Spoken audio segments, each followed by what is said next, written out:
تعالوا نعمل النوتيلا في البيت، طعم وقوام وأنضف وأحلى من الجاهزة وأوفر كمان. عملت ضعف الكمية بنص التمن. جبت ربع كوباية سكر وباكو نسكافيه بطعم البندق ونص كوباية لبن، رفعتهم على النار. زودت عليهم 50 جرام شوكولاتة خام ودوبتها فيهم كويس. في الخلاط نص كوباية لبن، نص كوباية كاكاو، 3/4 كوباية لبن بودرة، ونص كوباية من الكريم شانتيه. نزلت عليها بالخليط في الخلاط وضربته كويس. في الوقت ده حضرت نص كوباية من الزبدة على زيت الذرة. بعد كده نزلت بالتدريج على الخليط، اقلب كويس. لو الخليط طلع سايل ازود عليه معلقتين من اللبن البودرة. ده القوام المظبوط.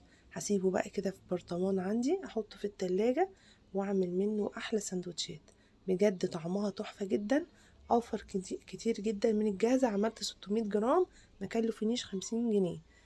جربوها وقولوا لي رأيكم فيها.